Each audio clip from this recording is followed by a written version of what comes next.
Colossians 3 verse 11, where there is neither Greek nor Jew, circumcision nor uncircumcision, barbarian, Scythian, bond nor free, but Christ is all and in all. All righty then. Read it again.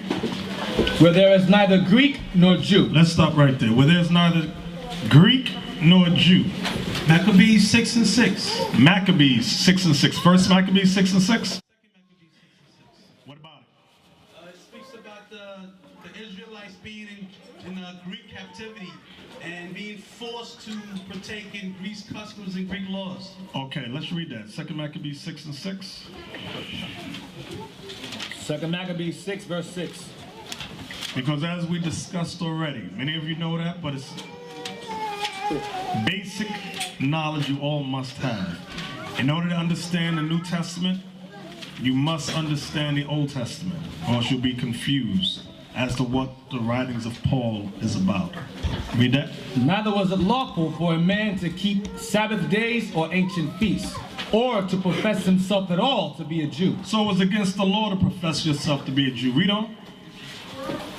And in the day of the king's birth, every month they were brought by bitter constraint to eat of the sacrifices. And they forced the Israelites to celebrate the king's birthday. That was never our custom to celebrate anybody's birthday. But they forced us to do that. Go ahead. And when the feast of Bacchus was kept, the Jews were compelled to go in procession to Bacchus carrying ivy. Moreover, they went out a decree to the neighbor cities of the heathen by the suggestion of Ptolemy against the Jews, that they should observe the same fashions and be partakers of their sacrifices. And whoso would not conform themselves to the manner of the Gentiles should be put to death. Then might a man have seen the present misery. Whoever would not conform themselves to the manner of the Gentiles, meaning the Greeks, we will put to death. So we couldn't call ourselves the Israelites, and we had to conform ourselves to the manner of the Gentiles. We had to conform ourselves to becoming Greeks. Yes. And then, yeah, the scripture said we're not supposed to celebrate nobody's birthday, but not that in America, because what Christmas is about, Christ's birthday, still the same thing, man. They're pushing on us. Yep. You understand? It's the same philosophy. They just use different words. You understand? All right. Back to Colossians 3 and 11 again. You must understand the history to understand what Paul is talking about, because the things Paul wrote about were basically based upon history. Colossians 3 verse 11, where there is neither Greek nor Jew. So Paul understood the history. He understood that the Greeks, during the time of Antiochus Epiphanes, forced many of the Israelites to become Greeks in language and customs. Go ahead. Circumcision or uncircumcision. Now, who can explain that part? Israelites are not allowed to circumcise their children. Right, let's get that. First Maccabees 1:48. Let's get the history on that, because that's what Paul's talking about. You get a Christian to read Colossians 3 and 11 and try to tell you that that verse means anybody can be saved. That's not what he's talking about. He's telling you there's no difference between the Israelites that know they was Israel and the Israelites that was raised up in Greek customs, and the Israelites that was raised up circumcised, and those Israelites that were not raised up circumcised. Read that. First Maccabees 1:48, that they should also leave their children uncircumcised and make their souls abominable with all manner of uncleanness and profanation. So you see the history on that? That's the history. Go back to Colossians 3 and 11 again. Colossians 3 verse 11. For there is neither Greek nor Jew, circumcision nor uncircumcision, barbarian, Scythian, bond nor free, but Christ is all and in all. So when it says barbarian, Scythian, bond nor free, what's he talking about there? That's talking about, obviously, Israel, who was still living in, under the Gentile customs and stuff like that. Yes, that's the closest answer. Right, but I don't know the details in the fact that you want. Get me First Maccabees 10. Yeah, that's it. First Maccabees 10:33. Read that, Aitan. First Maccabees 10 verse 33. Moreover, I freely set at liberty every one of the Jews that were carried captives out of the land of Judea into any part of my kingdom, And I will that all my officers remit the tributes even of their cattle. So this is King Demetrius speaking, the Greek.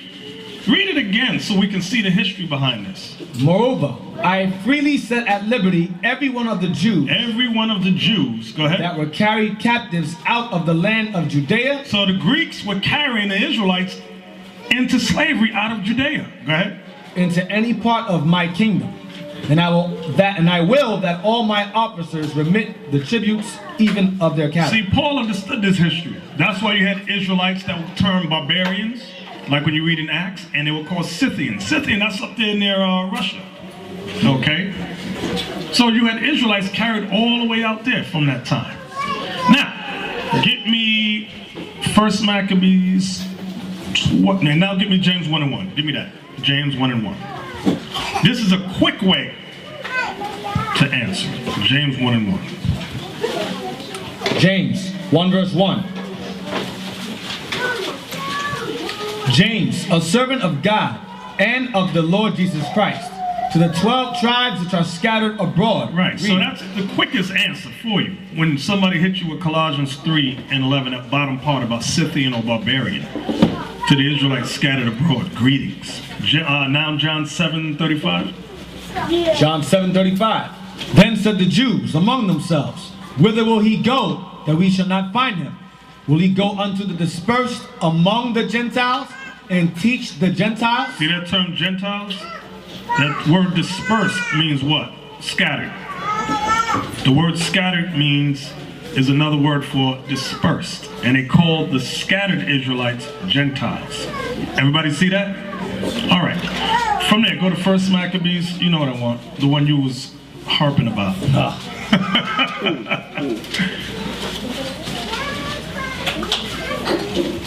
You want the main one? Yeah, you explain it since it was your harp. So go ahead and explain it. I thought they didn't give me rest on this thing. So go ahead. 1 Maccabees 12, verse 19. 1 Maccabees 12 verse 1. Now when Jonathan saw that the time served him, he chose certain men and sent them to Rome, for to confirm and renew the friendship that they had with them. So the Maccabees family was trying to pretty much make sure that the friendship between them and Rome was still good. They had an alliance. All right. Next verse. He sent letters also to the Lacedaemonians. Nope, Lacedaemonians. Lacedaemonians and to other places for the same purpose. To also make sure that there's a treaty of friendship with them also, to the Lacedaemonians. Now, where's Lacedaemonia? Anyone know? Spartans. Thank you. Those are the Spartans. Team 300, the Leonidas, all of them. And we was good, and that was us. Those are our people. All right? Jump to verse 5. Verse 5. Well, Jonathan's going to write a response to them, a letter to them. Go ahead. And this is the copy of the letters which Jonathan wrote to the Lacedaemonians. Spartans. Go ahead. Jonathan the high priest and the elders of the nation and the priests and the other people of the Jews unto the Lacedaemonians, their brethren send greeting. Unto the Lacedaemonians, their what? Their brethren send greeting. Their brethren. Jump down to verse 19. Verse The Lacedaemonians are going to respond to Jonathan now. It's the letter to them going back and forth. Verse 19. And this is the copy of the letters which Honorius sent. Arius, king of the Lacedaemonians, to Honorius the high priest, greeting. It is found in writing that the Lacedaemonians and Jews are brethren. So they had in documents that the Lacedaemonians, Spartans, and the Jews are brothers. They're family. Go ahead. And that they are of the stock of Abraham. Israelites. All right. Okay, from there, let's go to John 10. No, I don't want to go to John 10 yet. Yeah, go to John 10. John 10:22.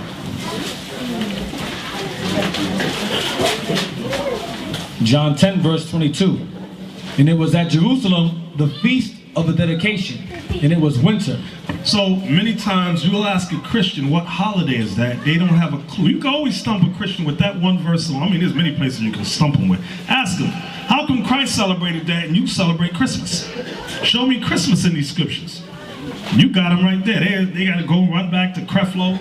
Well, this is spiritual. Yeah, spiritual. They don't know what to say. Watch this. Go to 1 Maccabees chapter 1. I want to show you something.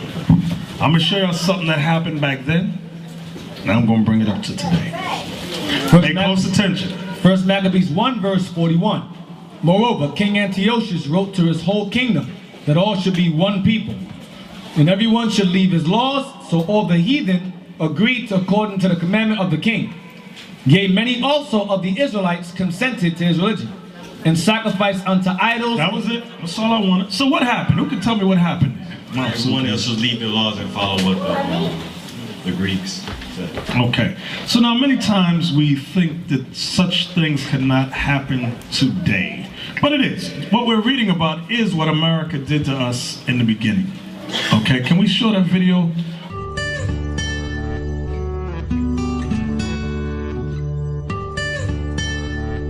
Well, what I've been critical of is the ethnic studies program. I think it's immoral, I think it's wrong, it's ethically wrong. Outline. Now, proponents of these programs say this helps to energize kids because they are learning through the eyes of people who they see as themselves. Well, as a white man, you perhaps cannot understand the experiences that these kids are feeling in their hearts as a Hispanic or an African American. Well, it's a very anti-American, hateful, hate speech. Transferred to Tucson High was because of these ethnic studies classes. I've always been very interested. I'm a nerd. I love the History Channel. I love the Discovery Channel. And learning about other cultures and other parts of the world have always really interested me. Asian, Mexican, Native American, African American. And in Arizona, there's so much hate. I saw firsthand a beautiful transformation and a engagement and education that I'd never seen before. And my daughter got to go speak to the Senate Judicial Committee to plead the case for ethnic studies. Is teaching of hate speech, sedition, anti-American. Good question. It doesn't teach us to be anti-American. It teaches us to embrace America, all of its flaws and all. But certain things like racism and certain things like oppression, they do exist. And we go for these classes first off from hearsay, because people that have graduated and gone to these classes have said nothing but positive things. They figured out who they really are as human beings. They figured out how to handle situations to their best abilities. So the word anti-American isn't even relevant in our classes. To the classes, and you have not gone yet? They have not invited me. I just find it very hard to believe you, Mr. Horn, because actually I've heard that they did. And we'll have testimony on that. There was a teacher who invited me, actually, now that I think about it. Yeah. Mr. Chairman, Mr. They're saying it's not militant, but more a matter of unity together to stay in school and to succeed. Is that a threat? I mean, we're learning about people that are dressed up in masks over their face, sunglasses over their eyes. I'm calling on Tucson Unified School District to shut down the ethnic studies program.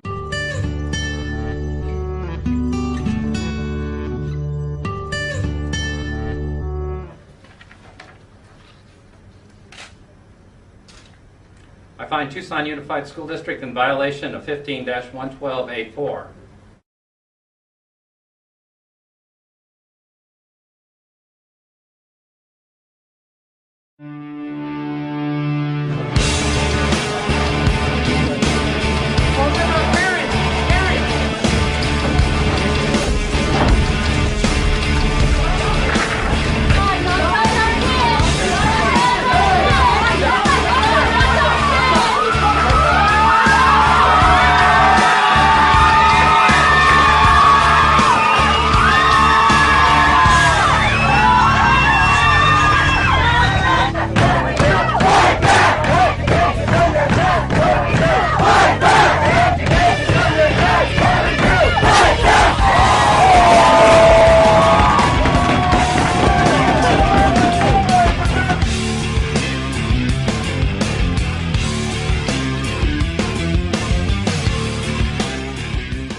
Alrighty then. Now, there's about several other videos that show you they shut down all ethnic studies. No more Mexican history can be taught.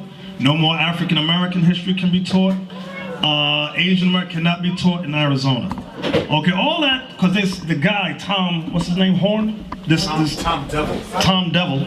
He's saying that those classes that teach any type of solidarity or upliftment of that race, that particular ethnic group, is against America. And you see various people speak on it, and he was saying that the classes omit other races, and the teachers were saying no, other white students can come in, any student can come into whatever class it is to learn about that particular culture. So, can we read 1 Maccabees 1, that verse again? 1 Maccabees 1 verse 41.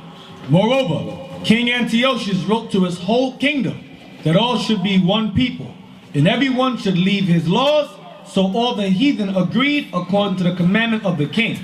Yea, many also of the Israelites consented to his religion. So you gotta see what's going on in the world today. Arizona is what they call a red state, a Republican state. And it's all that is, what is it called at the test, when they test something?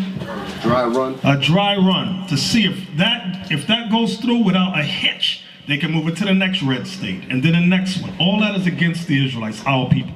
Don't worry, they want to keep teaching us Christopher Columbus discovered America, that crap lie. But don't talk, they said, don't talk about slavery. Don't talk about any, he mentioned in another video, he mentioned the Brown Berets, which was a Mexican revolutionary group. He said, don't mention Malcolm X, not Martin Luther King, because he said he was okay. Don't mention Stokely Carmichael, Marcus Garvey. Don't mention AIM, the American Indian Movement, and don't mention the Young Lords. All that's in them videos, but there's about 6 of them up there. Yeah. A lot of y'all are Israelites, a lot of you out there are into conspiracy theories. Esau don't move how Negroes think. That's how they move. They move like that. They move circumcision. They're not teaching history in schools. This is how Esau moves. This is how he moves his chest. Tell me how concentration camps, they're gonna lock us up. No, he does worse things than that. And he does it in your face where you can't stop it. He's very strategic, very calculated. That's how he moves. The Negroes ain't like that. They think he's gonna come with guns and kick the doors down. You don't gotta do that. You just do that right there and disrupt everything. That make it hard for us to teach in the streets. If they didn't teach history in school, they're gonna say, what's slavery? When did that happen? That affects our teaching altogether. Our whole basis here is based on the slavery. Slave trade, that's how they attack us. So stop being deep dummies and watch that right there on TV. That's how it goes down. That's how Esau gets down. I hope y'all understand that. You brothers understand that? Yes. This man, he understands that, like we was talking about earlier with the history and the ethnic the ethnic studies ban that he's trying to get rid of. He understands what that can cause. So like Athan said, how Esau moves, forget about how he moves, just understand that he moves when we're sitting still. Because he's moving, because he understands the danger in those teachings. And it's not necessarily, as he's trying to put out there, like it's anti-American or anything. It's the fact that if people are gonna be made aware of the truth about how the system was set up, that alone is gonna bring problems. Because what this guy on television is talking about, what his whole idea is to continue the lies. To continue the lies and make everybody be stupid as far as the truth is concerned on how the society was built up. That's what this ethnic teachings will do. It will remove the cover of lies. Okay, it's like that situation that we were reading in that book about that tyrant that wanted to hide the truth. It's the same situation. Right, one of those videos that one of the teachers was teaching that Arizona belonged to the Mexicans. He said, the white man said that was racist. And it's anti-American. That's the truth. The teacher was, because I'm telling you, there's about 5 or 6 different videos where he interviewed different instructors that instruct. You saw it, right, Josiah? And the guy was making like it was racist when he said that Arizona used to belong to the Mexicans. And so, oh, if you say that's racist. Esau's the daggone devil. Wicked as hell. Right. So you have to realize that what truth will do, it will shine the light on the, how could I put it? America is floating on a pool of blood that all of these people built, that all of these people shed blood over here to make America float. America is literally floating on the death and the destruction of the same people that are sitting in these classrooms. And if they were made aware that the society was being sustained by the forced, the robbing and the rape and the slavery and everything else, if the descendants of those people were made to realize exactly how everything was built, that's going to cause problems, big problems. So their whole intent is to keep the people dumb and stupid as far as how all of this came to be. And they're not talking about integration at all. Like I said a long time ago, integration is when both parts are being accepted. Their whole thing is assimilation, meaning you forget everything about who you are and you become what they are. Brainwashed, made in the factory new Negroes. Right. You also report with the black woman, the reporter they fired because she wanted to wear her hair natural. She wore an afro. They fired her. Fired her. They said that's not the look we want to show. And in the news term, they call that universal appeal. Right. So they don't have to say you look like a Negro. They say you don't have universal appeal. Right, exactly. That's the same word. Meaning Caucasian appeal. Right. One thing I want to say also, before I forget. Here we're reading about what time. What time period is this? What time period is this? The Greeks, right? What time period was Paul in? Notice in here, they enforced Greek philosophy on our people, right? Hundreds of years later, they're still following it. So now let's take it a step further now. In this time, if they increase that law in all the schools throughout the world, no more history of slavery, when our kids get older, they can't teach nothing. Because the kids ain't gonna say, what are you talking about? That's slavery never happened before. They're not going to know it down the line. So that's an attack against us directly. Because when your kids get older and go out there and teach, they're not gonna have no ammunition. Because no one's gonna know about slavery no more. It's gonna be a thing of the past. It's not gonna be taught in school. It's not gonna be on TV. No movies, nothing. It's gonna be a memory. And Paul had to go through hell in Rome to deal with them over there. They pushed that same thing over there. It's just a trick. He saw things long term. Right. The trickle down effect. So it's a mean attack, it's a missile they were saying against us. That's not against somebody. That's not against Egyptologists or Christians. That ain't gonna affect them. That's going to affect our teaching primarily. Exactly, and you have to understand that the educational system over here primarily is a system that is designed, and when I say educational system, I'm not only just talking about the so-called scholastic part of it. I mean every educational medium, whether it's television, whether it's movies, whether it's religion, anything that you can quote unquote learn from is an educational medium. Okay, all of these things are put in place and they work in unison to maintain a permanent underclass, because America cannot survive if they don't have-nots to rob. Do y'all understand what I'm saying? Yes. There must be someone on the receiving end of exploitation in order for this society to continue. So that's the reason why the school systems and every other kind of system out here is biased against you. But we've been stupefied and put to sleep to think that we're in the land of love. You have to really understand that this society is really set up to make sure that you stay in that predicament and be comfortable in that. Be comfortably numb. They want you to stay there. Right. That's why when we grow, as we keep growing in this truth, you know, we got to think about things such as trying to open our own schools and so forth and teach our kids. All right, these are the things we got to think about, because soon our kids they ain't gonna be taught nothing in the school system. All right, all they're gonna be taught in the schools is how to be homosexuals and wicked and evil, and the daughters how to be hoes. You understand? So eventually we gonna gotta take all our kids out of the school system, every last one of them, because the school system gonna help to destroy our kids. John 10 verse 22. And it was at Jerusalem, the feast of the dedication, and it was winter. And Jesus walked in the temple in Solomon's porch. So 20 children just got shot up, as sad as it is, they got shot up. But guess what? They were celebrating, when you look at the news, you see the big Christmas tree stuff out there. Then one reporter asked the kid,